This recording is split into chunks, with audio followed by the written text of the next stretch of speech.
Well, greetings and salutations, one and all, to the one and only Super Review Shows. Mixed bag coming to you live once again from many caves. As always, I am joined by the esteemed panel of panelists here at the Super Review Show. Bill, how you doing tonight? I'm doing good, buddy. How are you? Doing well. Allie, how you doing tonight? I'm still hating this individualization as usual. It sounds better when you listen to I know it does, but it just sounds so weird how you just says one at a time. Get used to it. You're doing good. And making his official debut on the Super Review Show, Vincent Vinny Levine. How are you doing tonight? Hi, everybody. I hope you're all doing good. Yes, he is. Hey, he's been here before. But now he's an official member, Bill. We dubbed him an Avenger. We've dubbed him an Avenger, if you will. So this is great. But no, we are. I think we're getting some satisfaction right tonight, Bill, because after all, we the best podcast. And what's our topic tonight? Top 10 Rolling Stones song. And Allie, correct me if I'm wrong, isn't this the official start of the Summer Music Madness? It's the kickoff. We are officially starting it. We did it last year. We're doing it again. And this year, we're hoping to get a lot more interesting topics for Summer Music Madness. Yes, we are. We're looking forward to doing more topics, more new stuff, more maybe some rehash stuff coming from us from Mixed Bag here. But yeah, but you, the listener out there, you, the watcher, just sit back, relax, and enjoy as we break down and discuss our top 10 Rolling Stones songs, the world famous legacy, incredible live act. Vinny and I saw them last year, live in the Meadowlands of MetLife Stadium. And yeah, one of the best bands of all time. 60 years strong, plus years. Yes, they've gotten some satisfaction, if you know what I mean. Anyways, we're doing honorable mentions first tonight. We're gonna go around in the circle and around the horn in a second. But basically, I don't have any honorable mentions, so forgive me out there for not having honorable mentions. How can you not do that? Whatever. But no, but Vinny, you have a list of some top 4 honorable mentions, I believe. Go ahead. What do you got? Oh, wait, weren't we going Bill, Allie, me, then you? That's where when we do the top our 10 to 1. But you want to list off your honorable mentions first, correct? Oh, silly me. Yeah, so let me get started. So here are the four. I did this down from 11, everybody. So here's my first honorable mention. It's a hard one to spell out. It's Do Heartbreaker. Great I song. love the organ intro at the beginning. It's a great picture of city life. Police in New York City. I love that song. It's just so powerful. And of course, number 2, you got honorable mentions. You have Mother's Little Helper, a favorite of my coworker, of some people I know. The great little song about it's very Kinks-esque. It's about the sort of people in the '60s who used those little yellow pills, the painkillers and sort of stuff, that sort of thing to keep them sane, and how that doesn't work. Third, Under My Thumb, of course. Under My Thumb. The it's the only really controversial choice, considering that stuff. Fourth, and it's because of the cover, because a lot of the covers, Paint It Black is number 4. There's been so many good covers of Paint It Black if you look hard enough. Wow. Paint It Black's in your honorable mentions. That's quite the list right there, my friend. You'd be surprised at what didn't even make this. Oh my God! What they're known for their incredible catalog of songs. Needless to say, They really are. It's crazy. And Bill, you have a 2? I have 2 honorable mentions. My first one is Salt of the Earth. Ooh, great one. I think it's a very, let's drink to the hardworking people. And let's drink to the good and the evil. Let's drink to the salt of the earth. I just like how it's a little more of a mellow song than most Rolling Stone songs. Mm-hmm. A little quieter. And mine is, and my other is, Time Is on My Side. Oh, great song. Great. Time It's is on I'm my gonna side. back time forever. That is such a good song. Let's all agree. That is such a good song. I like that. I like that choice. Very good choice. Yeah, those are my honorable mentions. And you know what? I'm still altering my list a little because there's one song I forgot to put on there. Stupid me. Oh, it's all right. You're good. All right. You're good. Bill is altering his list as we speak, but that's So okay. it's my turn. Allie, I have talk. 3 honorable mentions, and honestly, I think one of you guys are going to be shocked about me putting this in my honorable mention because some of you guys might have this one in my top 10. My first honorable mention is Angie. Because Okay. I'll be honest, I'm not really a big slow movement, like slow music with the Rolling Stones. That's why I also didn't put Wild Horses on there too. Oh wow. Okay. Yeah, I'm not into that. Like I do have maybe something that's a little slowish on there, but just doesn't feel like the Rolling Stones. Although they both are good songs. My other honorable mention is "Get Off My Cloud." Oh, great song. Like I don't know what it is. It feels like it has like that 60s vibe right there. Yes, very that. much so. Like before, like the whole Woodstock 60, I think that's what it felt like. I mean, they came over in like 64, 5, I think. 5, something like that. So it's been like 65. years. I'd have to check the exact date. I'm pretty sure it was like 65 they came over. No, it might It have been. sounds like it. Yeah, So- it is. It was released in the UK in October 22nd, 1965. In the US, a month earlier. Wow. And my other honorable mention is a nice, fun restaurant, Ruby Tuesdays. I mean, I forgot that song. How did I forget that?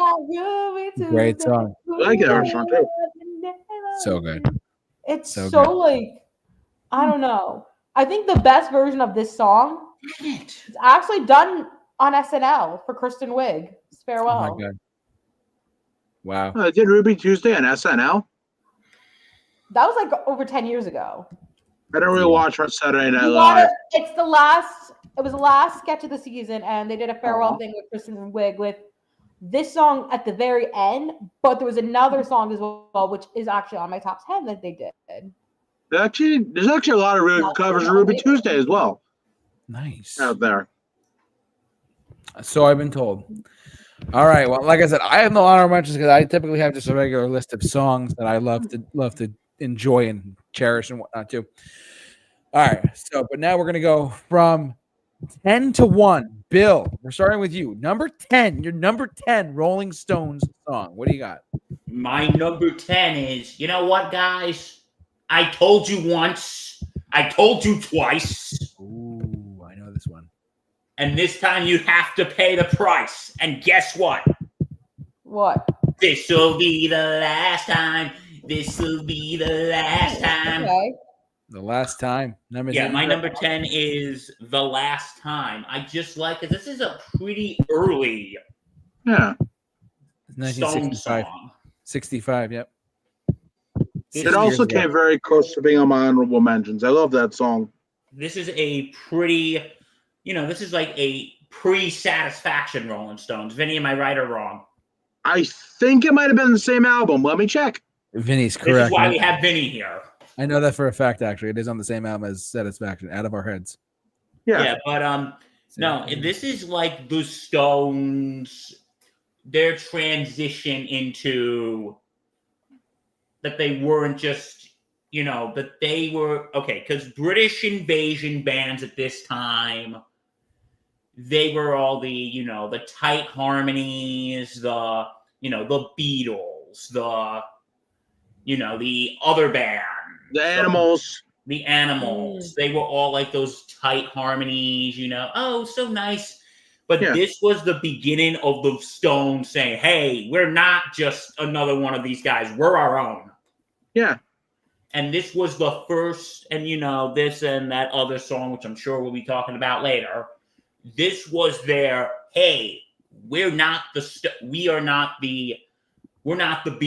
We're not the Animals. We're not Herman's The Searchers.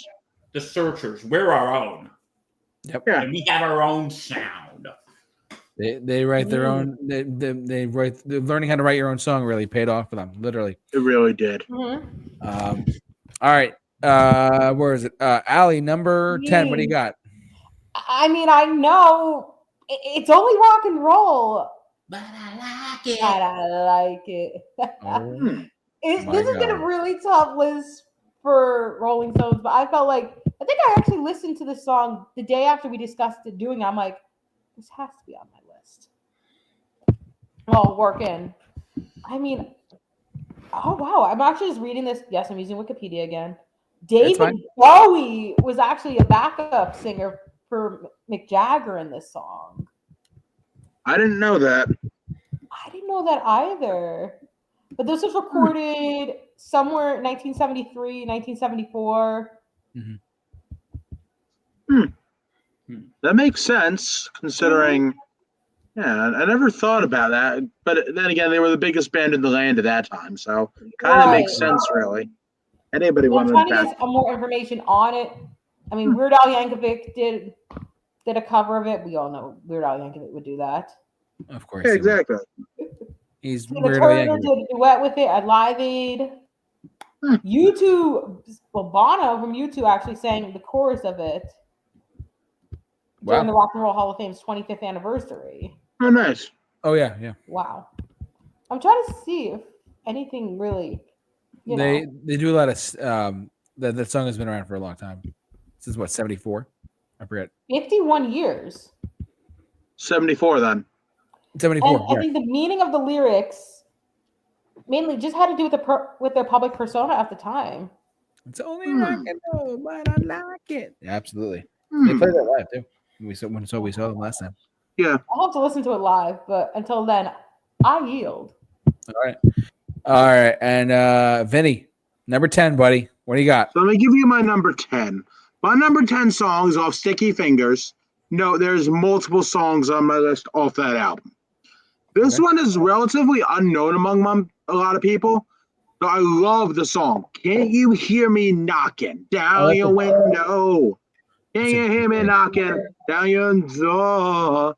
I just love the guitar work. The way Mick Jagger snarls and sings it is just like, it's something else. It really makes you feel like you're like Mick Jagger in this case. Wanting this woman, you love her, you wanna see her, and then it's, can't you hear me knocking? And because she's not interested. It's unrequited love, in my opinion. And also Santana also does a really good cover of it with I think Scott Weiland on vocals. It's funny. That song is also 7 minutes long too, and it doesn't sound like it's long at all. It's built. It feels very short to me.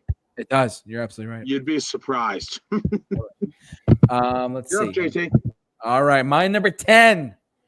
It's like picking your favorite child all of a sudden. It's like, oh god, oh my god. No, this is a hard list. There's really so many great songs by them too. All right, so my love of the Stones varies from decade to decade.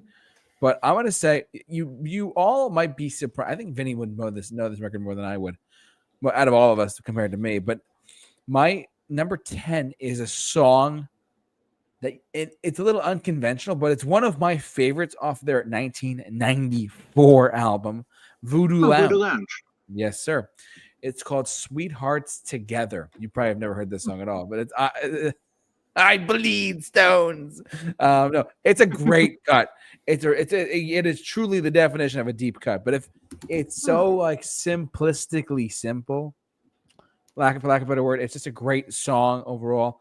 If you out there have never heard "Sweethearts Together" by the Rolling Stones off of Voodoo Lounge from 1994, this is a really nice, slower. I'm not gonna say acoustic ballad, but it's like a slower song by the Rolling Stones that they wrote, like "Sweethearts Together, We've Only Just Begun." Sweethearts Together, I forget the rest of it, but like I was listening to it today, I was like, man, that's a great song.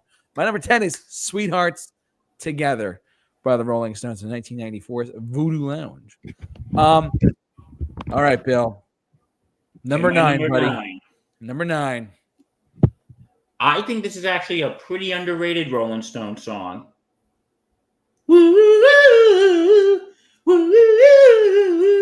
Really? Miss You. Okay. Oh. Yeah, my number 9 is Miss You. Mm-hmm. I think this is I really like the rhythm of the song. I really like the beat of the song, and it's like, and I really like the Mick Jagger vocals. I've been hanging on the farm. I've been waiting all along. Lord, I miss you. And it's got that gruffness to it. You know what I mean? Yes. It's got that absolute gruffness to it. And I think Jagger's vocals absolutely kill this. Yeah. They absolutely kill this with this song. And I love, and also seeing Jagger dance is actually pretty funny. It really is fun. Your man dancing on stage is actually pretty crazy. We've seen him live. So good. We know, though. It's true. And he's like, how old though? Like 79, 78? He's 81, 80? Let's. I think his birthday was recently, wasn't it?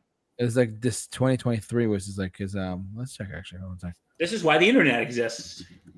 Let's see how old he is. He is 81. And he's still rocking it. He'll be 82 in July. Wow. Yeah. Oh, I didn't know if it passed already. No, it's He's not until July July. 26th. Still killing it. Huh. It's. I hope to be alive at 81. Not gonna lie. Let's be real. Anyways, but yeah, that's a great pick, Bill. Miss you. Great pick. Okay. Next. Allie, right? Me. No. I'll be Yeah, honest, my top 10 list of Rolling Stones, a lot of it is from like the 1960s section. Oh, It's the probably original. best, set. like, I don't know. I felt like that's for me, that's probably one of my favorite times of the Rolling Stones. Mhm. So with that, I'm going all the way back to 1969 for my number 9 pick. Otherwise, originally another version called Country Honk. It's a honky tonk woman. Oh, she blew my nose and then she blew her mind. Yes, which I'm reading this right now. This was actually, I think, inspired by a trip Mick Jagger and Keith Richards went on in December 1968, January 1969 in Brazil.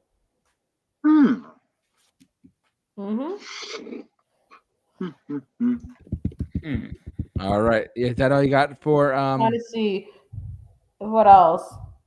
But honesty, I forgot. This had cowbell in it, right?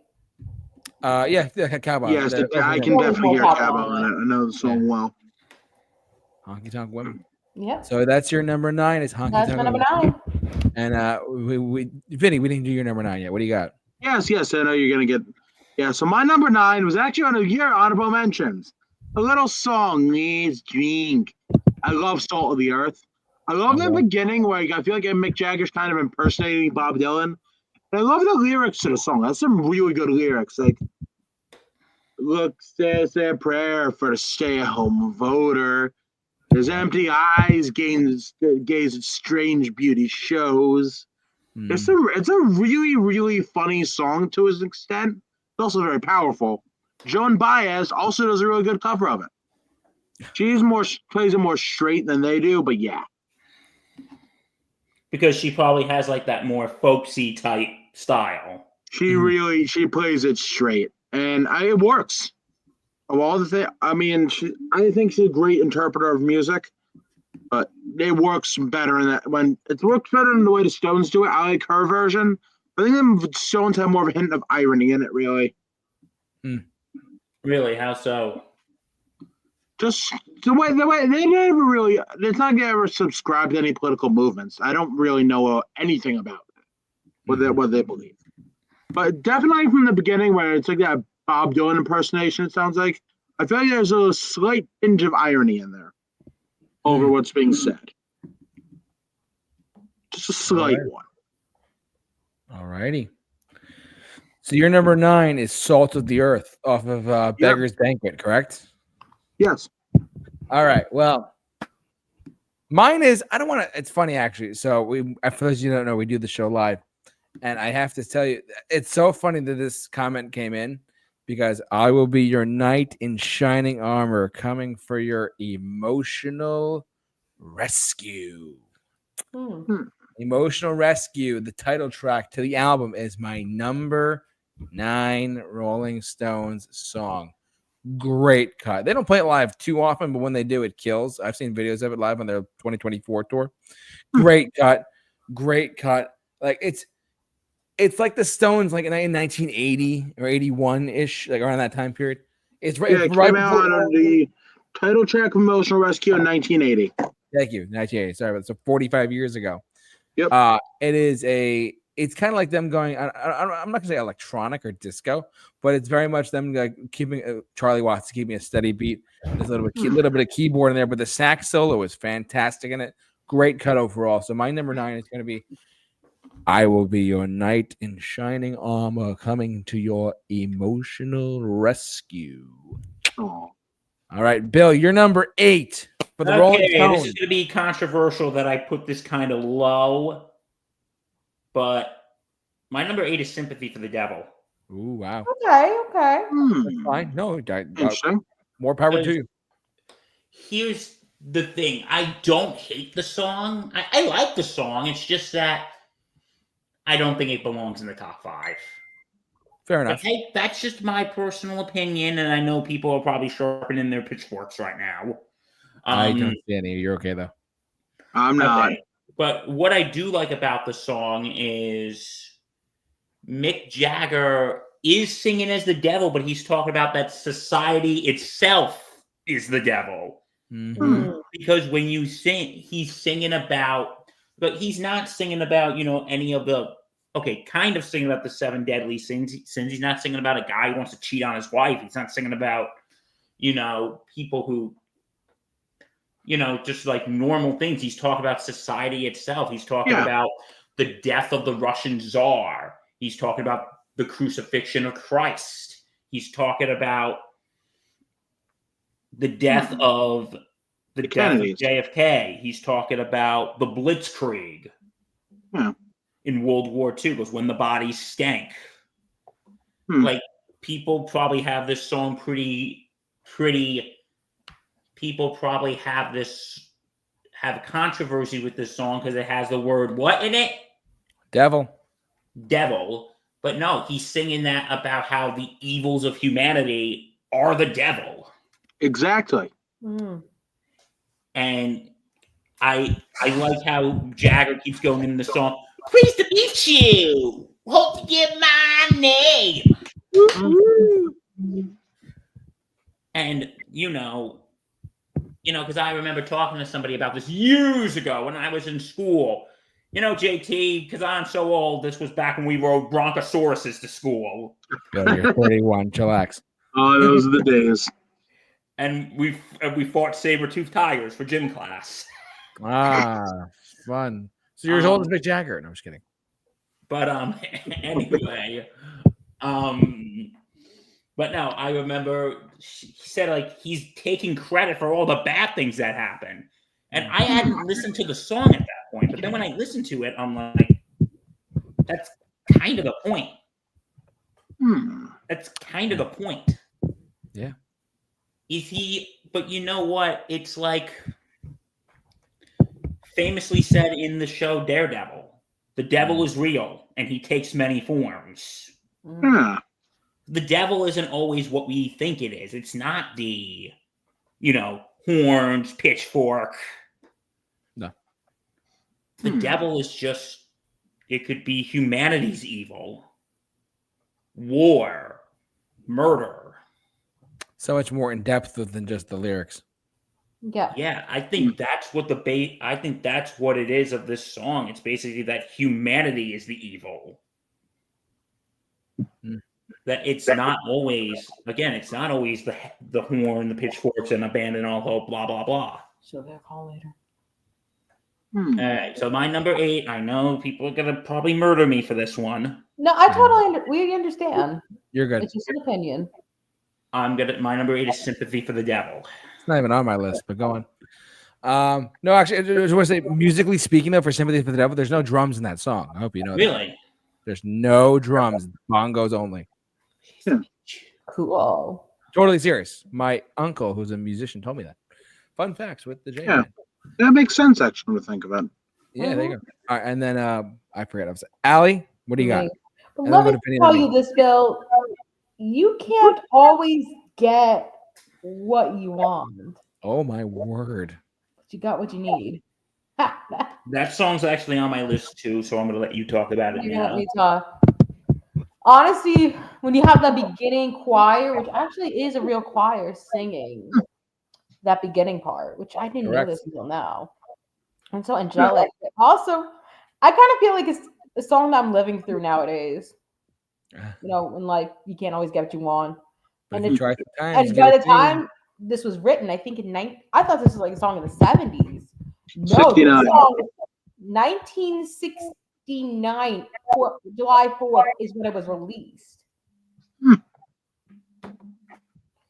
And this was pretty much about like the topics in the 1960s: love, politics, drugs. Yeah. With everything capturing optimism and eventual disillusion. And I'm not gonna say anything else about it because there are some political things that happened recently with this song, and I'm not gonna say anything about it except We don't have to go into that. It's okay. we're not gonna go into that. Let's just say the Stones did what was right and They told sure did. people who used it that they can't always get what they want. Hmm. So There they you go. performed the YMCA instead, and now the Oh, I think I know what you're talking now about. the village people hate him, and you can watch the SNL skit about that later. Yeah, that's a story for another time. Don't worry. If you know what we're Yeah, talking it about, for you. But yeah. All right, Vinny, my dear friend. Now You said Avenger this of the number Review 8, Show. right? Number 8. What do you got? So there's been I had to make some slight changes to my list. So I know a lot of you probably watched the show Ted Lasso. Oh yeah. Ooh. You ever heard because of course, based on the piano work of a certain Nicky Hopkins, I would be remiss if he was not mentioned here. He did all the piano work for the Stones, some of their best piano work, and my uncle would be very mad if I didn't bring him up. She's a Rainbow. I love that song. Just so nice, and the piano work, the whole everything about it is so good. It's on my list too. So you have the first say about it, and I'll say my say. Yeah, because Nicky Hopkins, outside of being one of the great piano players, he brings a lot of their songs to a level they would not be able to reach without certain pianos being needed. Loving Cup, and he has done so much amazing session work for not just the Stones, Who, the Kinks, so many people. He's a very important factor in why a lot of songs that were hits are so great. I hate to be Overly the, important. I'd be remiss if he wasn't mentioned. Thank you for bringing that up, and thank you for telling me you're number 8 because I don't kill me and don't envy me. But when I saw the Rolling Stones in 2019, that was the song that won the vote, and I got to hear it live. Wow. They've only played like Damn. 7 times, 8 times, I forget. But there was like, if you go see the Rolling Stones on their social media pages, they'll have a thing where you could say, "Oh, what song do you want us to play tonight?" And they'll have a vote song, and like I think ours was Wild Horses, right, Vinny? I believe, yeah. Yes. That was the vote song that won that night. So it was great song too. On my list. Awesome, perfect. But yeah, so all right, now my number 8 by the Rolling Stones. Are you sure you can handle this? Yes. Under My Thumb. Oh. Under My Thumb off the same album with Paint It Black is my number 8. And here's why. I'm not going to get into specifics. I'm not going to get into my personal life on my podcast that I do with these esteemed panelists, as I keep mentioning. But let me put it in context for a sec. If you listen to the lyrics, Under My Thumb, basically what it's about is it's about a guy who's sick of a girl being bitch to him, and how she's really like he wants her, but he doesn't want her because her looks are one way, but her personality is another way, and that can be interpreted in so many different ways. But I woke up this morning, the first song I played on my car ride to work was Under My Thumb because it's exactly how I felt this morning. No, it's okay. It's okay. I'm not getting into why. There's no reasons to go into why. Definitely a good song. It's a reason it's honorable mention for me. But Under My Thumb, man, it's like the ultimate like F you to someone too, if you think about it. Like, and it was written in 1965 or 6. Crazy. But yeah, Under My Thumb is my number 8, and that is a little side note for you guys. All right, now Bill, number 7, buddy. Okay, my number 7 is Paint It Black. Wow. Low. That is pretty low. I know. Okay, I know. It's hard to pick though. Let's be real. No, I agree. Like, no, like there is, I think when I get to number 4, I actually have a tie because I couldn't choose. My number 7 is Paint It Black because, you know, I really like the intimidation by this song. The and then you hear the sitar. The riff.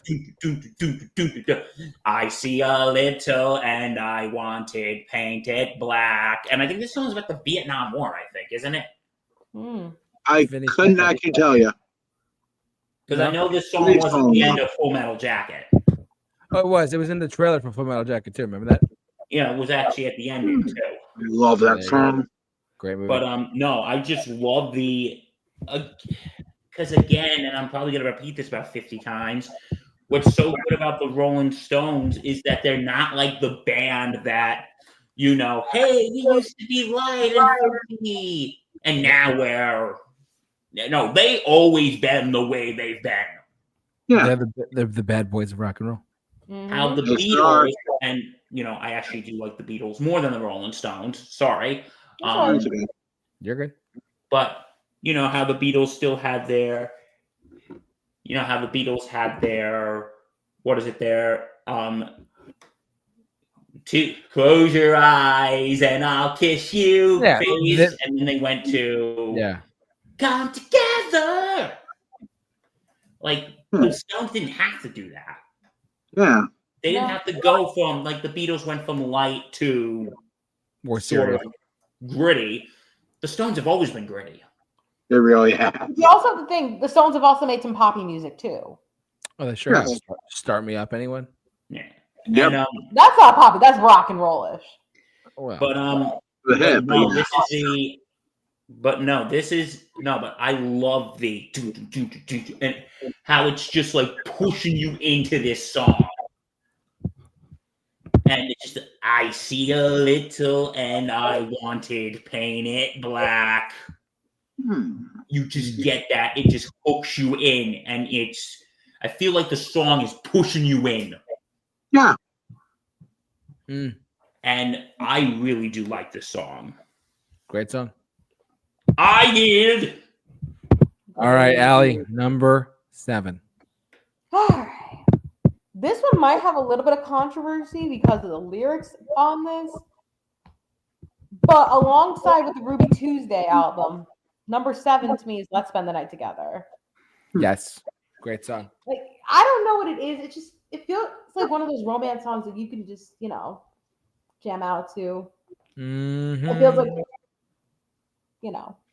Oh, yeah. It's not steamy in a sexual matter, but just for someone who's a rock fan. Yeah. I mean, the lyrics of "My tongue is getting tired" doesn't appeal to anyone out there. We keep our show PG-13. I'm just saying. Do we? No, we really don't. Right. I didn't. This was actually, I think, this was never played in China until 2006 when they were on tour because of the controversial lyrics. I didn't know that. Wow. And Bowie did a version of this too. Of course. I think a lot of people have. I know Grateful Dead, Jerry Garcia covered it. So I don't remember who else has covered it. Nice. Well, then again, I realized a lot of the bromance. Mick Jagger pretty much had a bromance with Bowie. It could be more than that from what I've heard. Oh. Dancing in the Street from '84. It explains a lot. Yeah, that video explains everything you need to know. Even stuff you really don't want to know from what I've heard. I was surprised with Mick Jagger. Damn. I don't know all the details. I don't know either. But I yield until then. Vinny. Yes. Let me give you my number 7. Number 7. Yeah, another song that's relatively long but works really well. We're going to be talking about The Midnight Rambler. God, that song is so good. I mean, it's very much, I love the lyrics. And of course, Let It Bleed in general. That whole album, such good playing. Everything they did from like Beggar's Banquet. Like, I must warn you, there's basically next to no early stuff on my list. because their later stuff is just so freaking so no not it's so good. A lot of their like absolute prime stuff. It blows away most of their early material, a lot of their later material too, to an extent. Sanzudu Lounge, it's a really good album. So you're like an opposite to me. You like more their later material, but I love their earlier material. Oh, I'm not talking. I mean, I said even later. It's like from the late '60s to like I don't know '76. Stuff with Mick Taylor mostly. Yeah. The man. I mean, I understand he didn't want to do it anymore. That was the worst possible decision he ever made. Yeah. He was so good as a Rolling Stone, Mick Taylor. Yeah, he was Mick Taylor. Yeah. He was. Yeah. I yield. All right. Well, my number 7, as crazy as this sounds, my number 7 is, believe it or not, wow, I can't believe I'm actually saying this. Building up the tension. Wild Horses. Not only is Wild Horses my number 7, it is in my top 20. Oh no, it's in my top 30 favorite songs of all time. So Wild Horses is up there for me. It's a fantastic. I never thought I'd hear it live until last year when we saw them live. So good live, and I was like the bluesy song. Exactly like the bluesy feel to it. The just the overall like everything about it, like the story, the sadness, and I love it. It's my number 7 for those reasons and so many more. It is one of my favorites, but it's number 7 for sure. All right, back over to Bill. Number 6, buddy. 6, Allie, we semi-swiped right. What do you mean? My number 6 is Let's Spend the Night Together. Doesn't count. Sorry. Anyway, Let's Spend the Night Together is, this is a very steamy song, and it's a very steamy song, and it's very, it is overtly sexual in a way, and we all know the story, folks. We all know the story that the Stones wanted to do this song they did this song on the Ed Sullivan Show. Mm-hmm. Yeah. But back then, guys, it was the 60s. Come on, it was free love. Like, come on, folks. Like, this is something that, like, have you ever listened to WAP? Yes. This is one of the most tamest songs ever compared to that. Listen, Yes, it's just so weird. Okay, but anyway, Yeah, that's continuation of the story. The song, but when I guess Ed Sullivan came over to them and said, "Hey guys, can you change the words a little bit?" And they changed the title to "Let's Spend Some Time Together." Mm-hmm. Doesn't that kind of make it sound worse? Well, "Let's Spend the Night Together" makes it sound like they're having intercourse. They're doing the deed. Well, "Let's Spend Some Time Together" sounds like. Who knows what they mean? Yeah. So what are they? Okay, what are they doing? mm-hmm. Yeah. Maybe they're just going on a date. Maybe they're just sharing a milkshake together. But again, come on. With the songs that have been released today, like this song is nothing compared to that. There's a lot of songs that are nothing compared to that. Nowadays, most songs are about sex and drugs and cheating. Again, whack ass. I'm not going to say that last word because I actually have some dignity. They don't.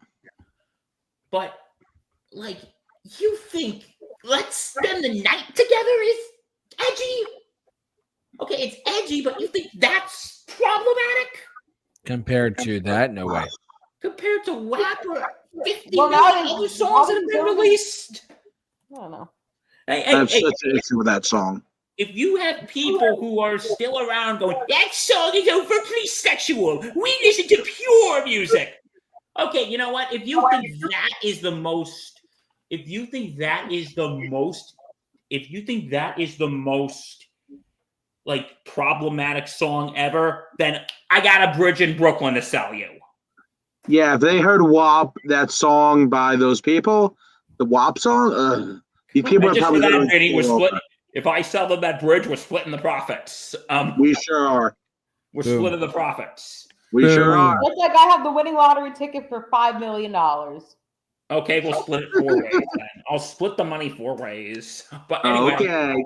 Who But- said I was going to split the money with any of you guys? hey, I'm splitting my bridge money with you guys. So Well, you maybe guys five split. Why ways. do you mean absolutely nothing then? Thank you very much. I'm giving you my bridge money, aren't I? I'm giving you a So are you quarter of my- finished?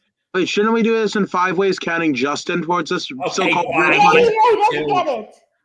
He gets a All cut right. too, and then anyway, so let's spend the night together. And I just love the do do do do do do do do. Don't you worry about what's on your mind, oh my. And then it's not like the gushy, mushy love song. It's sort of like I don't want to say an anti-love song, but it's kind of a more edgier love song. Yeah. At the time, yeah. Because it's let's spend the night together. Now I need you more than ever. Mm. Yeah, but Yeah. Seriously, this was problematic. This was problematic. But then again, I can tell it was a different time, and probably the esteemed, respected people like Ed Sullivan didn't want to be associated with the dirty, filthy hippie movement. Yeah. But hey, what do I know? I'm just some jackass who does a podcast and is in his parents' basement. Okay, I yield. But no, I really do like this song, though. It is a fun song. Great song. Yeah. Okay, I yield. All righty. And now we got over to Allie. You're number 7. 6. 6. Sorry, I'm losing track of what's on. So this was mentioned earlier, and I'm also going to say this was the other song that I mentioned that SNL did for Kristen Wiig. She's a Rainbow.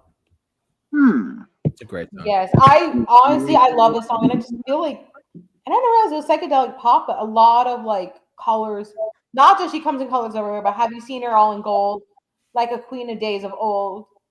She's colors all around, like a sunset going down. Have you seen a lady fairer? I just honestly, it just feels like, in a way, a feminine song.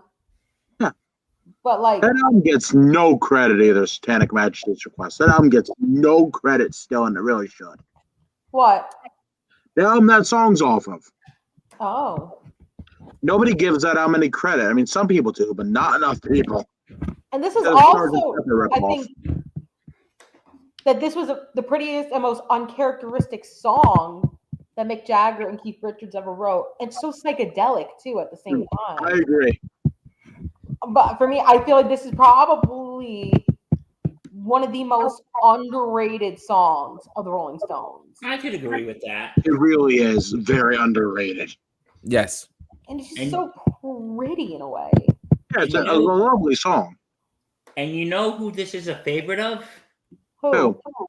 Our number one fan and a fan favorite of the show, Dr. Matt Hemsley, PhD. I Shout out respect to Dr. Matt Hemsley, so much. Our dear friend. our doctor / butler. Please come on, Monday night, He we do is again. on tea. Oh, dear God. But no. Matt Hemsley, if you're watching, shout out to you. And come back. We miss you. Come on It's been for a us. while. It's been a while. Come on. You always have a seat open. All right, but until then, I yield. All right, Vinny, number 6. What do you got? Here's my number 6 song. Song nobody really thinks about, off Sticky Fingers. But I've really gotten into this song. I don't know when, but there's a song I wrote on that album, the second song on the album called Sway. There's that's some great. really good lyrics to that song, and I love the way Mick Jagger sings it. Have you ever woken up to find something? And the verses are really good. But the line, it's just that demon life got you in its sway. It's just that demon life got you in its sway. Here's the thing. That line applies to a lot of people out there. Anybody can really feel that sort of life has got that demon life has got you in this way. It's a very relatable song about certain things just getting in your way and you just can't get out of them, but you really have to try. It's still a great song. I yield. Wow, that was pretty good. My number 6 is kind of I'm sticking with like later career Rolling Stone stuff for a second here too, and then the rest of my list kind of falls into like the 60s, 70s, some of the 80s too. My number 6 is a song that I don't know if you guys remember this, but this is their last top 40 hit in 1989. It's called Mixed Emotions. I've heard the song, yes. It's a great track off of an album called Steel Wheels. One of my friends, who will remain nameless, saw the Steel Wheels tour back in the day, and that was the big hit single. That song charted number 5 on the Billboard Hot 100. I didn't know that. My dad saw that tour. Yeah, and that's the one where like Mick Jagger was like dancing. Apparently, Mick Jagger was like around like the stadium on like rafters and stuff, going around stadiums. Yeah, it's insane. Crazy, but no, it is Mixed Emotions. A really great song with an even deeper message too. Like how some people can be like almost like looks can be deceiving. Like some people are more crazier than others, but it's a great track overall. I love it. Off Steel Wheels, Mixed Emotions, great track. Love it. All right, now we're up to our number 5. Yeah, can you believe that? We're breezing through this, folks. We really are. All right, Bill. You know what? I'm going to be honest with you. This song makes a grown man cry. Oh, wow. Oh my God. Start me up. Okay. Killer song. Like, this song is just such a... I love the opening.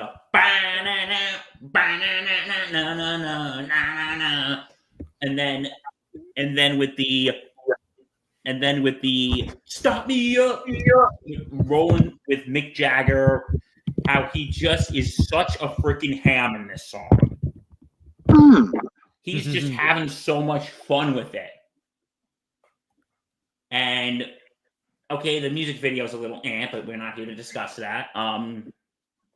Like seriously, Mick, you got to do aerobics while you do this. Even though I would say this is kind of an aerobic song. Yeah, really. But no, this song is such a fun song, and I feel like this was in the 80s, right? 81. This was sort of like I feel like this was sort of like the Rolling Stones coming back, back to their Stone type sound. And I think this was a top 40 hit of theirs, right? It was number 2 on the Hot 100.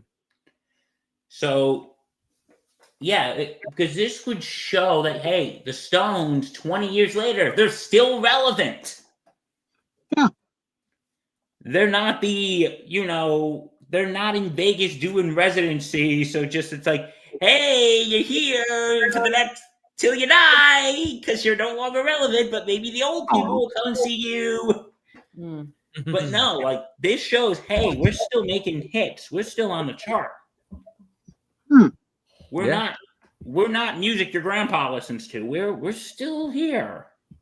Yeah. Yeah, but no, I think that's what I really like about this song. And plus, it was also this song that when the Rolling Stones played at the Super Bowl 40 halftime show, if anyone watched our Super Bowl halftime show, the 20th century since 2000 tier list that JT and I did. Remember that, JT? I sure do. That there was when the Stones did this song, because it had some sexually explicit lyrics. Roger Goodell, who he was like the second in command at the time, he wasn't the commissioner yet, but they said, hey, you better fix this or else. You better fix these lyrics or else. Dun, dun, dun, dun. And the Stones said, no, not happening.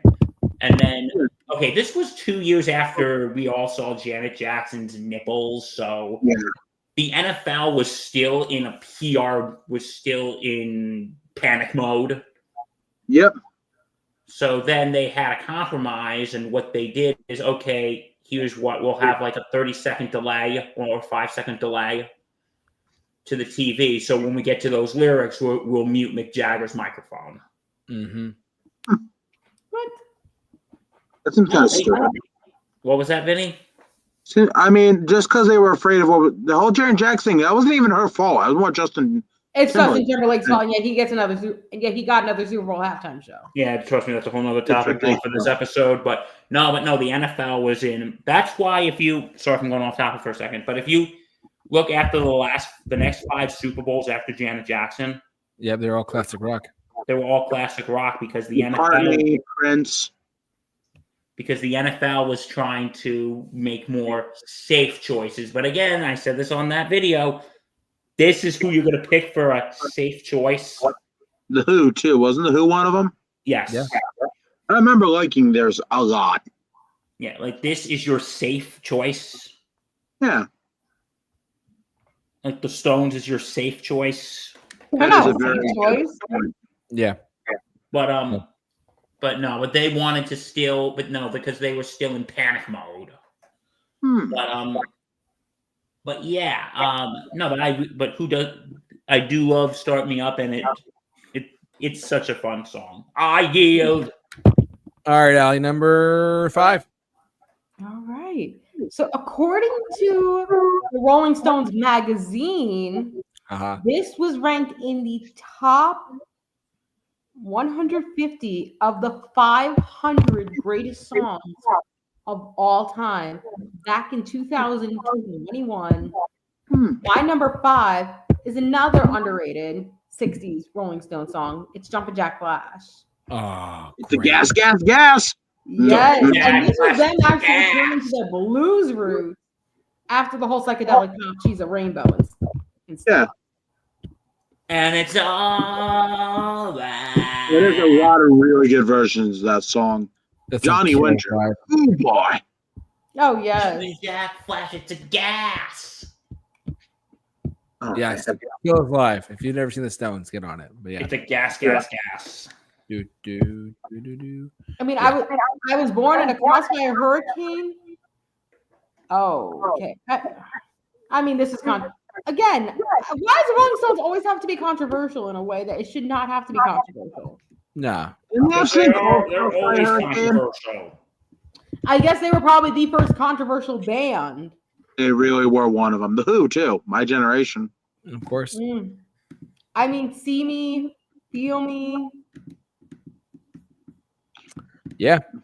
One of these days we'll do a top 10 Who songs. But that's your Ooh, that's got to be difficult. That's your number 5, right? Yeah, that's my number 5. Okay. It's just catchy, the guitar in it. Yeah. Of course it is. All right. I yield. Vinny, you're number 5. Hey, Bill. Do you know what we did? We swiped right.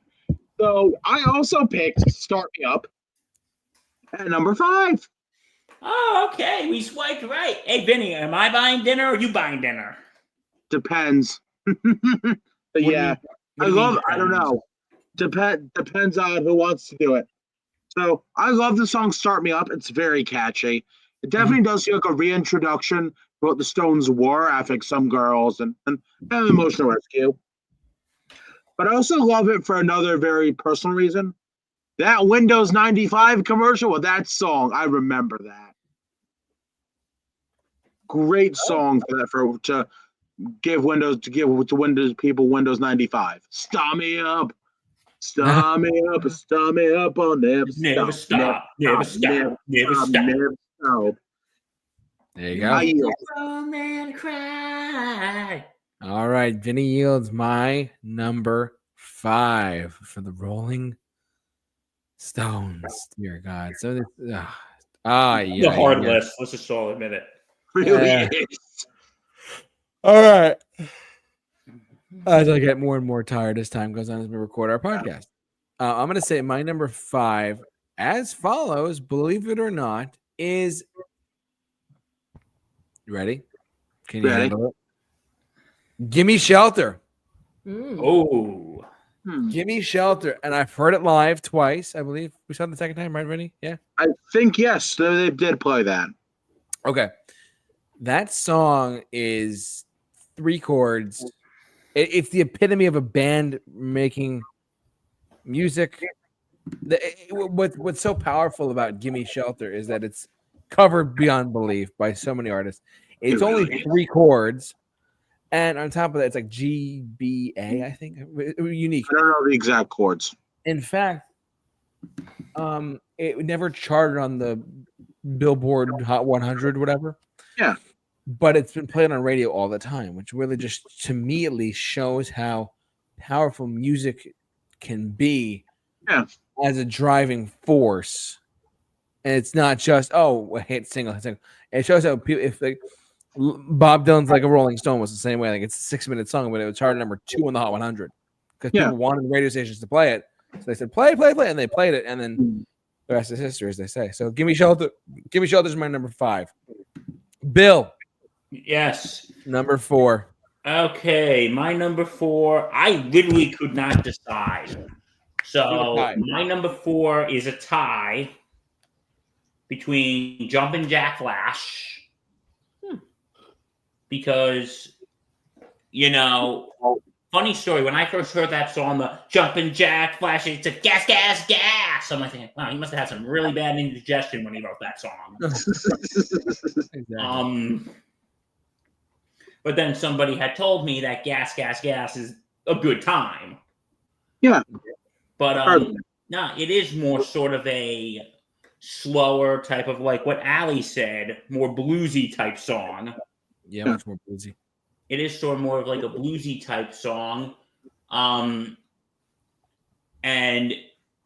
it's just, I really just like the, but it's all right, Jumpin' Jack Flash, it's a gas. So now I think Mick Jagger and them just hit it on the nail right here. And my other one, and this was the one I would actually probably choose over Jumpin' Jack Flash, but I forgot about this. I had to put this on the list, and it was JT just talked about it. Gimme Shelter. Yep. And I just, because this song is actually about the Vietnam War. Correct. And just the opening of it, it really sounds like and no, Forrest Gump or other movies didn't just do this. You could see with this song, with that opening, you can see soldiers walking through the jungles of Vietnam when you hear that word. When you hear that opening. Yeah. When you hear it, and then of course, war, children, it's just a shot away. It's just a shot away. Yeah. And it's just, this song is just a warning that, and can we just all admit, this song is kind of relevant to today once you think about it. Oh, yeah. It really is. Yes, it is.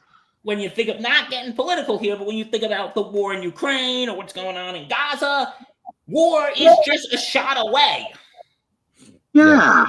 And India and Pakistan, whatever they just said. Yeah, it's just, again, we're not a political podcast. But again, No.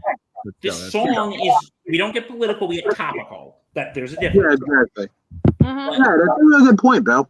Yeah, this song is relevant to today because war is, or what we've just seen ever since Vietnam. War is literally Just shot away. just a shot away. Indeed. And that should terrify you. Yeah, it does. But anyway, the song, I just love that slow eeriness to it. Again, like I could picture people just soldiers walking through jungles when I hear that. Me too. Wow. And it's just, the eeriness is just so awesome. And you know what's a good version of this? It was the anniversary of the Rock and Roll Hall of Fame, I think back in like 2010, 2011 at the concert, the Garden, when it was Yes, I know what you're talking about. Mick Jagger, Fergie, and who else? U2. And U2 all cover this. That version is absolutely great. It's on Spotify if you want to listen to it. It's really good. Yeah. And Fergie, He's not singing the national anthem that time. Yes, that joke is about 7 years old, but I'm still using it. But She killed it on that recording. If you listen to that recording, it's crazy. oh, it's absolutely nuts. But Yeah. no, if I had to choose between Jumpin' Jack Flash and Give Me Shelter, though, I would probably say Give Me Shelter. Yeah. Because that song is just so slow and eerie. And again, it's topical to today. Yep. All right. I yield. Allie, number 4. What do you got? I am glad I did not swipe right with you both times, Bill. Because although you said your 5 was Start Me Up and your 4 was Jumpin' Jack Flash, my 5 was Jumpin' Jack Flash. My 4 is Start Me Up. So I dodged the bullet. You really don't want to buy me dinner, do you? I'm sorry. I'm like 900 miles away from you. Okay. The Okay, how only about I way come I'm down? buying you dinner is that you get a flight down here. Okay, good. I'll come down here. We'll go get some good barbecue. There you go. Thank you. If you can afford the flight and find a flight. Yikes. But I didn't realize that Start Me Up was actually a reggae song. And this was originally recorded 6 years before it was released. Wow. I never knew that. And I'm just reading this right now. Interesting. But I don't know why they didn't put in one of their earlier albums.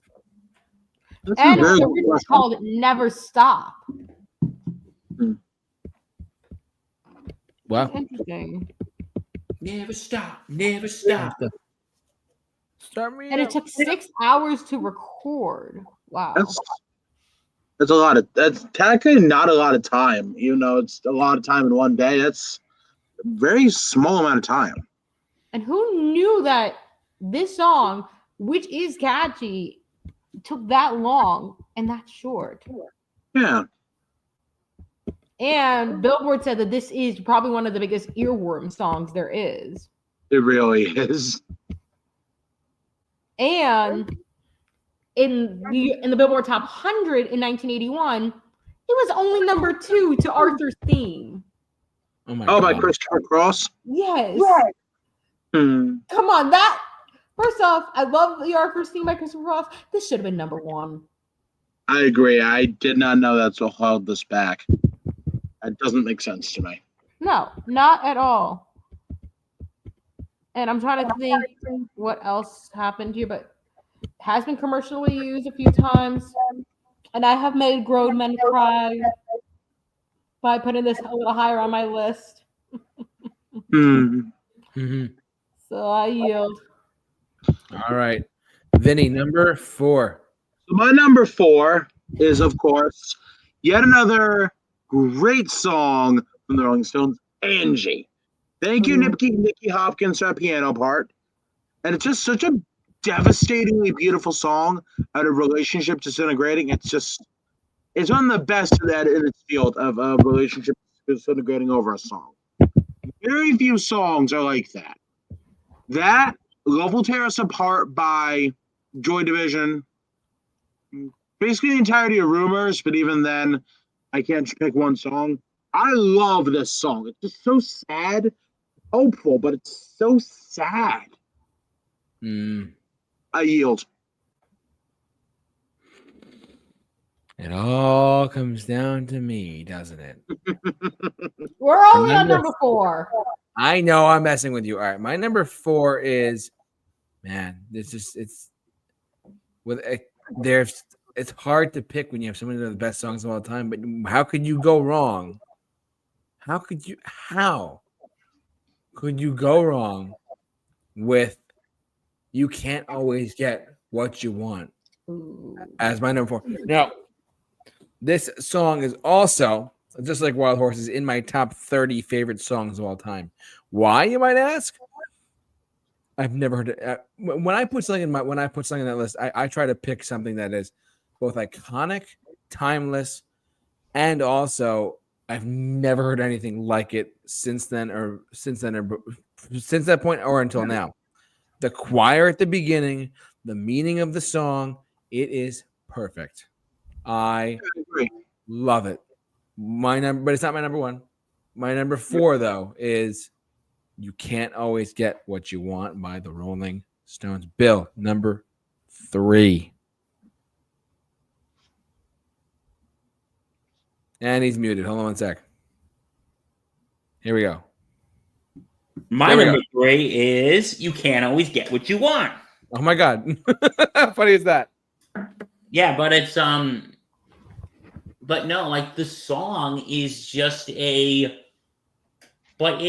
song is always just it's just a reminder of life. In life, you can't always get what you want. Yeah. And I think it's a message. Mm. And No, you know, it's not the happiest message, but it's a hopeful message. yeah, and this I was agree. actually the Rolling Stones' response to "Hey Jude." Hmm. I did not know that. Okay. I think I read I didn't that. know that. And it's just what the song is about, like disillusionment or something, or is that what you told me, Allie? What'd you say? The song's about disillusion, or Pretty much it sums up the 60s. Yeah. Yeah. with drugs, and then you know, and I think again that's just, and I love the way Jagger sings it, that the first time he does it, that "you can't always get what you want." Yeah. Yeah. It's sort of like that. I don't want to say patronizing, but it's also saying, you know, wait, how does this song sum up the 60s? Allie, What? how does this song sum up the 60s? Talks about love, political, war. I went down Drugs. to the demonstration. Oh, yeah. Yeah. And the song is, and it's just how maybe the whole free love stuff was kind of an illusion. Yeah. And then, but you know what? When they says you can't always get what you want, but if you try sometimes, You get what you need. you get what you need. You just might find you get what you need. Yeah. And because, you know, maybe you're in a situation that you really wanted a certain thing. Maybe you wanted that job that paid really good. Or maybe you wanted this guy or this girl to be your partner. And at the end of the day, it doesn't happen. But you know what? That's something you wanted. Yeah. That's not something you needed. Yeah. And I think that's the song basically points out the difference between wants And and needs. needs. It's true. And again, I just love the song, how it starts off kind of with the choir. It slows, but then it just picks up. Mm-hmm. And is it the most uplifting song? No, but the message is kind of hopeful. You might not get, maybe you didn't know, okay, you didn't get what you want. Maybe you're getting something that you didn't know you needed. So yeah, my number 3 is "You Can't Always Get What You Want." I yield. Miss Allie? Allie, what do you got? 1 second. We'll give you 2. But please allow me to introduce myself. My number 3 is a song without percussions. It's "Simply for the Devil." I don't know, like it's so, the instrumental is very catchy, and Rolling Stone had ranked this in the top 110. It was ranked 106 of the 500 greatest songs of all time. Yep. It's up there. And the original title was "The Devil Is My Name." Honestly, I think people would be more controversial of having that being the song title than "Sympathy for the Devil." Yeah. You know what I mean? And Jagger's pretty much singing the song as the devil himself. Yeah. Wow. I'm just reading a little bit of the interview about the song. It's a very historical figure, the figures of evil and the figures of good.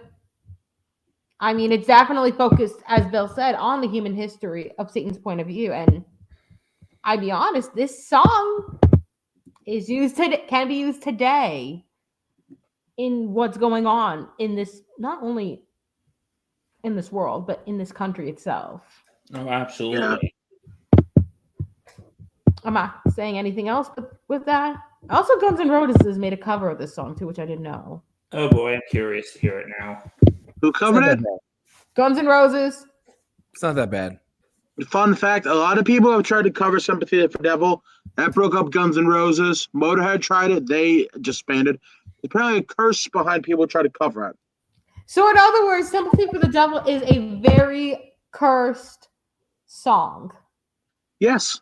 Slash left after the cover Sympathy for the Devil. Lemmy died. All right. Cover Are we Sympathy going to for the perform this now? Are we going to perform Sympathy for the Devil? Because I will cause the breakup right away. No. No, you don't want to do that. You don't want to do that.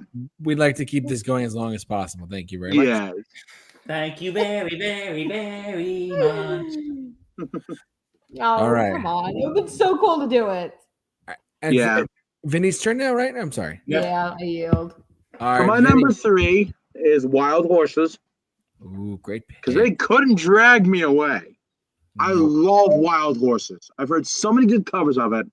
And of course, who would we be if we didn't at least give credit to another band who covered Wild Horses?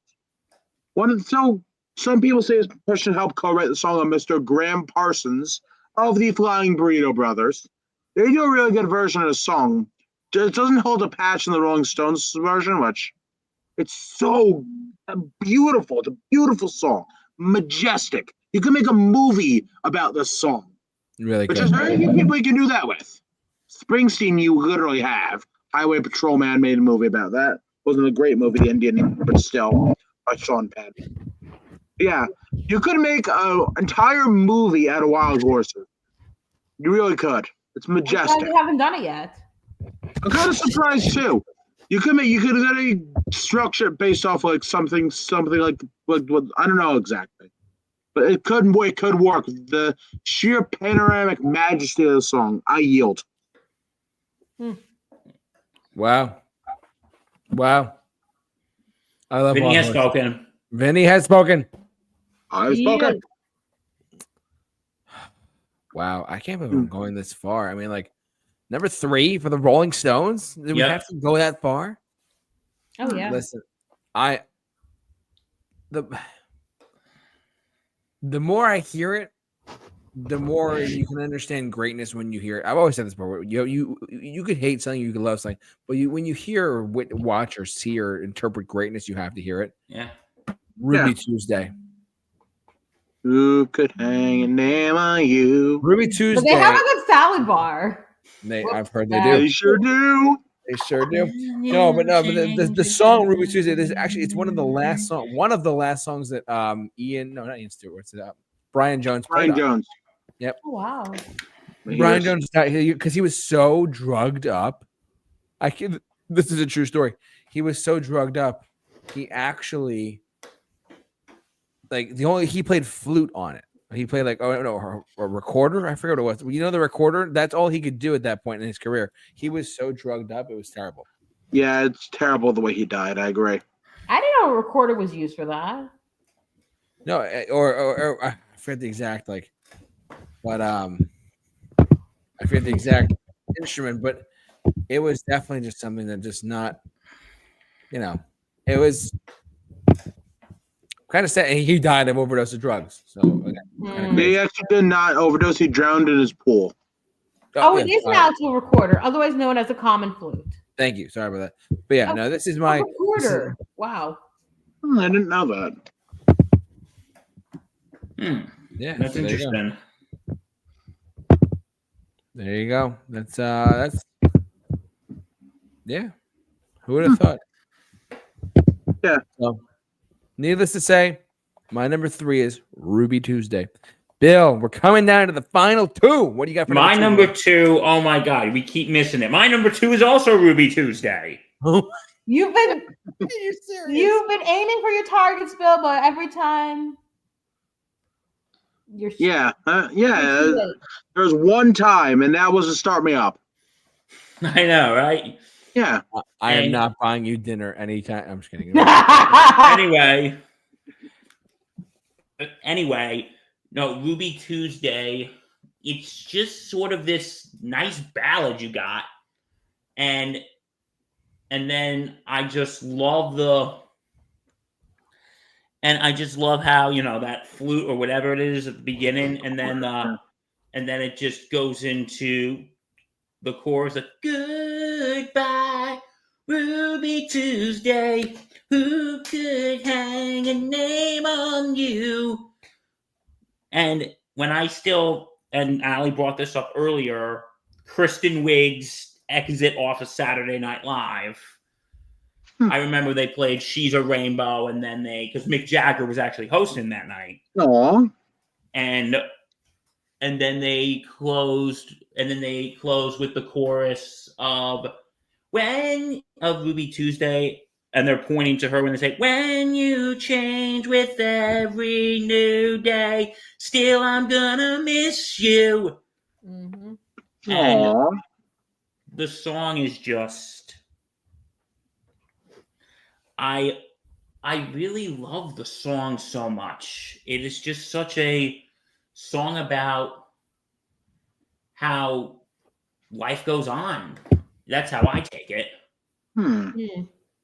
That's how it's just how life goes on, and things are going to change. But you still reflect on the past. That's how I take it. If I'm wrong, please smack me. It makes I know sense. Allie's going to take every pleasure of that. Sorry, I would love to, Bill, but again, I am far. Oh yeah. So I am here, safe and sad. Oh, God bless. Well, you said you wanted to buy me dinner. I told you. All you have to do is just get a flight here. Oh boy. As long as I'm not flying out of Newark. Take a flight out of Westchester, you'll be fine. Yeah, Newark. I know you're watching Newark.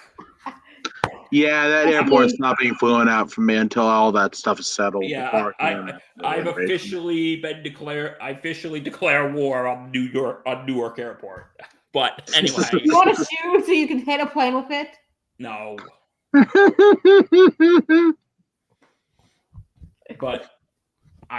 But no. Newark is a terrible airport, and I'm not going there anytime soon. I thought But- Kennedy Yeah. was bad.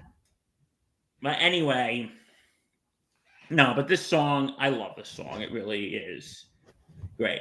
I yield. All right, Allie, over to you. Right. We talked about the sitars on this. I didn't realize with this number 2, it was an attempt to copy the Beatles with their use of sitar. My number 2 is Painted Black. Whoa. Yes. And honestly, for me, it feels like one of the biggest gothic emo songs there is. It definitely has gothic. I've never thought of it that way. And it's like one of the reasons why I love it. And it has been probably one of the major successful songs of the Rolling Stones, which I'm surprised that by this time next year, this song will be 60 years old. Wow. Oh, I'm in man. shock. Yeah. Wow. And it was ranked 213 out of the Rolling Stones 500 greatest songs of all time. And it was pretty much the song that has shaped rock and roll.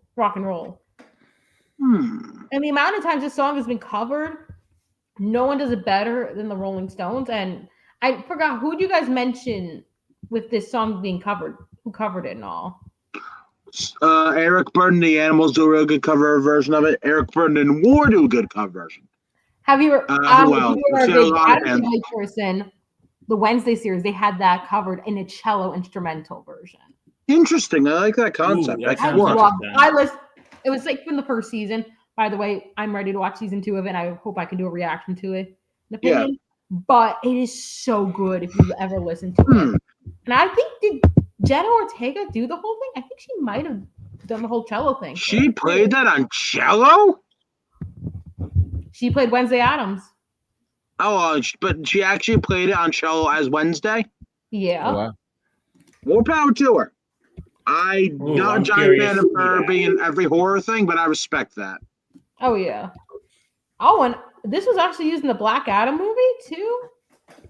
Which one? Black Adam, I think I saw that. I don't remember. The fight Oh. sequence, the new one with The Rock.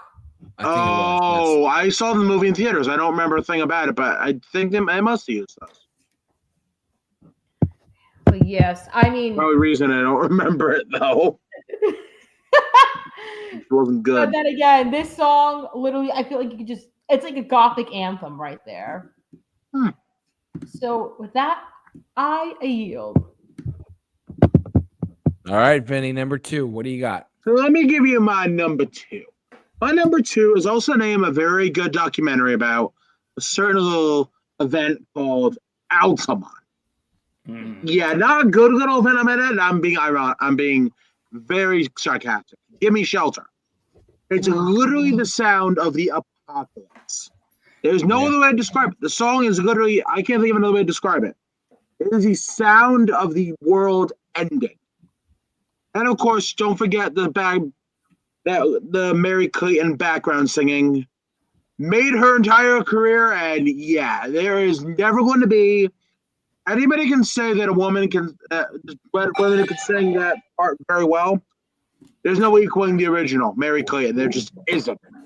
The way she sings the part about the war children, unrivaled to this day and probably for the rest of the time. She literally I think she actually damaged her voice doing what she did on that. And it was so good. It wasn't necessary, but it worked. It worked with the song that she literally had to damage her voice to make it work that well. And it worked, in my opinion. I freaking loved it. Could not have loved it more if I tried. Awesome. I yield. All right. Well, my number 2, dare I say it, my number 2 is wow. Yeah, man. This when I say you're all gonna be like, what? No, but in all seriousness, though, like my number 2. Here I am, just doing my thing. Get on with it. Get on with it. Yeah. Well, waiting. All right. No more suspense. Fine. Start me up. You can't start something without playing Start Me Up. You I can't. mean, totally I mean, otherwise you make That's Jamie actually a really cry. good point. I love this song. I've beat it to death sometimes. I have to not listen to it. Then I come back to listening to it again, and I'm like, oh my god, Good it's point. so good. It's just and it goes over live so well. Vinny is a testament to this. I really, yeah. It's like the perfect opening song for any concert. It really, No, I can agree with that. It's the perfect opening for any show ever. I mean, there's plenty of other openers, and a lot of other artists, but Start Me Up is great. I love it, but it's not my number 1. It's not my number 1. We're gonna jump back over to Bill. Okay. You know what? Number 1, Rolling I think Stone we song. all know what number 1 is. I wonder if we also have to write. I'm going to be honest with you. You know what? Let's all raise our hand if you think what number 1 is. Let's all raise our hand. Is it? Is it Vinny? Is it what? Their 1965 number 1 hit single. The Rift heard around the world. I guess we can't get no. Shockingly no in my case. Does Really? it no in your case? You know? Yeah, You So know we what? can I'm gonna let Vinny go first. Actually, All right, okay. Vinny, I'm go gonna let first. Vinny go first, and then we can gush about number 1. So Wow. my number 1 is, of course, one of the greatest song, probably the greatest song they ever wrote, "Sympathy for the Devil." Okay. Study in human evolution and the way we are seeing it, we can be the devil. Humanity, I agree with that. Everything that's been said about this song. Humanity definitely can be the devil. I mean, it's definitely got an ominous, dark vibe to it, as you can tell from the fans who failed and covered it and broken up, or in the case of Lemmy, rest in peace, died during the recording of it and never got to Now, does their band disbanded? Sympathy for the Devil is an all-timer in dark and ominous music. It's literally, it's the all-timer. There is no. I mean, it took so much effort to even come close. But "Gimme Shelters" is probably the most ominous song they've ever did. Still doesn't hold a candle to "Sympathy for the Devil." "Sympathy for the Devil" is the first and best of the darkest, dark, ominous Rolling Stones epics. First and best. Wow. "Gimme Shelter" is not as long, but those two songs are interchangeable for me. They're both like soundtracks to the world ending, soundtracks to humanity and man's downfall. Mm. I yield. So Damn. actually, before we go to number one, can we just give a shout out to all the people who have been commentating? Yes, our lovely viewers have been chat board. You've been fantastic. Good job, guys. Thank you. Oh boy. Let's go out to Samantha Black. "Gimme Shelter" is my favorite. Very good song. Yes. Now, is it time? It sure is, Bill. I can't believe I swiped right with both of you. That's Ah.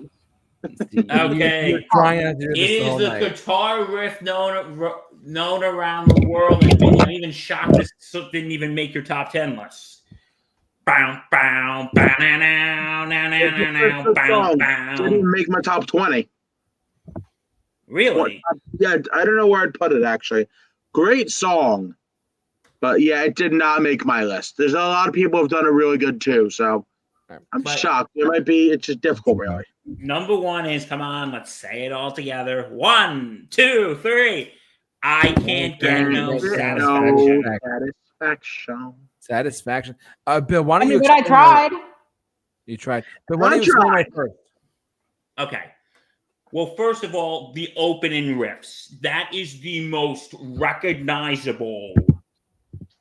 When you hear the bow, bow, bow, now, now, bow, now, bow, bow, bow, now, now, you know what that song is. Yes. Yeah. Just when you hear with during the dun dun dun dun dun dun dun dun dun dun, you know that's "Don't Stop Believing." When you hear the bow, bow, bow, now, now, now, now, you know that's. You know, it's the most recognizable guitar riff ever.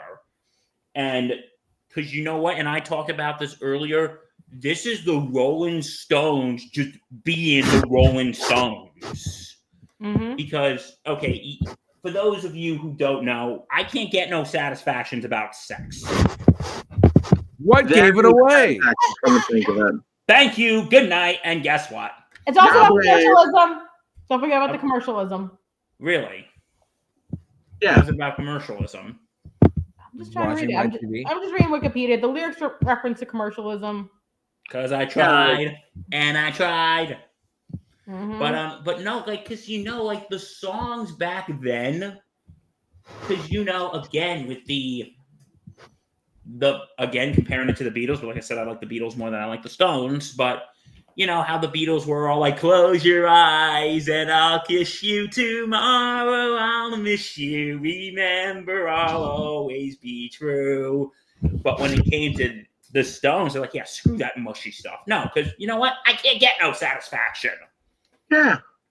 And satisfaction, I think it is more about sex. Because I tried, and I tried, and I tried, and I tried. But this song is just, you know it. You know when you hear it. It's just, everyone knows the words. And it's a song that will haunt our memories forever as soon as we hear those opening notes. Oh, yeah. Yeah. And it's also, also getting back to when they played the Super Bowl, this was their closing song. Mick Jagger was like, "We could have played this back at Super Bowl 1. We could have. But they tried. And they tried. Yep. And they tried. And they couldn't get no satisfaction. Super Bowl satisfaction. Yes. It took them about nearly 50 years, but they did it. Yes. Oh, it took them nearly 40 years. Yes, Yeah. correct. Allie, if this is your number one too, what do you got for? Just give me some background. What makes it Top appeal to you? What do you 50 got? of the 500 greatest songs of all time. Ranked agree. number 31. It's already been in the Grammy Hall of Fame, Library of Congress. I'm trying to think what else. Has been covered many times. More times than I can count. Actually, one of the most recent ones. One I also like too, the Dolly Parton version with Pink and Brandy Carlisle. Ooh, I gotta hear Oh, that. her rock album. Yes. That was a good album. I love Dolly Parton's rock. I listen to it on Spotify almost every day. Aw, I love Dolly Parton. She's Mhm. Dolly. So And the song actually peaked number 1 when it was released for 2 weeks, beating Sonny and Cher's "I Got You, Babe." Well, And You know also what? That's. what's up? Oh wait, who else did it beat? Go on. I'm sorry. It also beat the Walker Brothers' "Make It Easy on Yourself." I think it was in the when it first entered and was recorded. It was number 12. No, it was in the Billboard 100, and it reached the top. I think on July 10th, 1965, replacing the Four Tops "Sugar Pie Honey Bunch." I Can't Help Myself.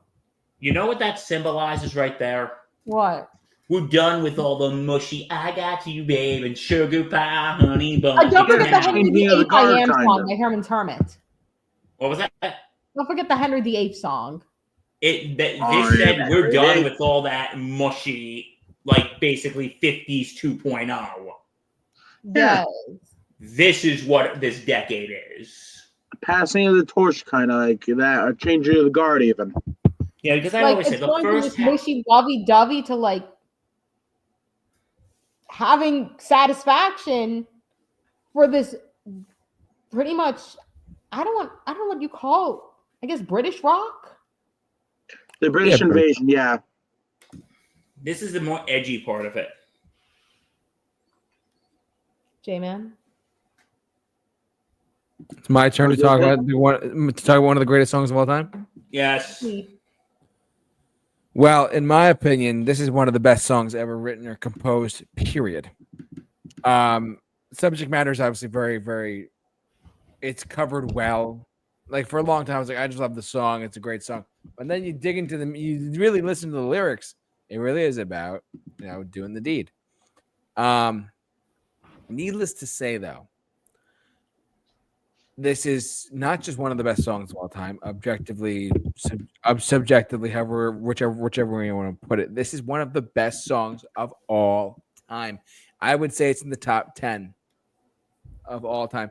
I would say it's up there in the hands of some of the best to ever do it.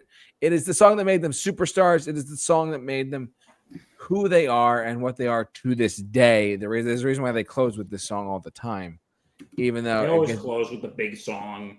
Well, they have to because it's the biggest song that they have, and it gets the whole crowd going. I mean, aside from Vinny, we took our friend Mike. He was his first time seeing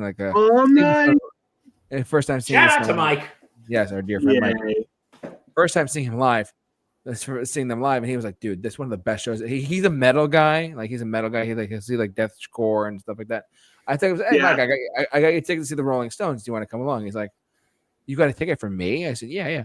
He's like, that was one of the best shows I've ever seen. And they ended with Satisfaction. One of the best shows he's ever seen, hands down. And this is the guy who says he's seen like Uriah Heep, Saxon, a lot of other metal bands. Heep and Saxon. Yes, we were. That was a good show. It was. But needless to say, though, this is one of the best songs of all time. One of the best songs of all time by one of the best to ever do it. You can hate the Rolling Stones, but you have to acknowledge greatness when you see it or accept it or just hear it. I agree. You have to. So, anyways, I digress. But that is our 3 out of the 4 of us. Our number 1 Rolling Stone song is "I Can't Get No Satisfaction." I hope you got Satisfaction off on this list. I hope they all did too. Anything else, guys? We're good to go, right? I think we're good to go. I think I'm good. We want to thank you for watching, listening, however you enjoy tonight. Thanks so much to Vinny for joining us officially as an official member of the Super Review Show crew. We thank you for your input. Your musical knowledge is unparalleled and unparred, my friend. You are an incredible asset to this team. Thank you, sir. And thank you to all of our live chat board viewers and listeners. You guys were fantastic. Thank you so much to Samantha Black and also Craig in the chat board. Killed it tonight. Thank you so much for tuning into our show. Thank you, guys. Thank you. Thank you all. This is the most interaction we've had in the group chat in a while, in the chat board in a while. In a little bit, but we appreciate you tuning into our podcast as always. Bill, you have a Sports Insanity podcast on the Sports Insanity Network. Check us out. We're on all platforms. By the time we do a new show, the Knicks might be out of it, but we gotta believe. No. We gotta believe. You know what? I'm not in New York anymore, but go Knicks. Go Knicks. They really please. deserve it. We gotta believe. They have suffered long enough. Stanley Cup, and also baseball's in full swing, pun intended. Full swing. Thank you. We'll be here all week. So anyway, Yeah. so check us out on all platforms. Sports Insanity Podcast on the Sports Insanity Network. Yes, and Allie does great work over there too. Please tune into her as always. I'll explain later. Okay, cool. No worries. But yeah, thank you for watching and having enjoyed us tonight. But for all of us here at the Super Review Show's Mixed Bag, please stay safe, take care, Be awesome. and be awesome.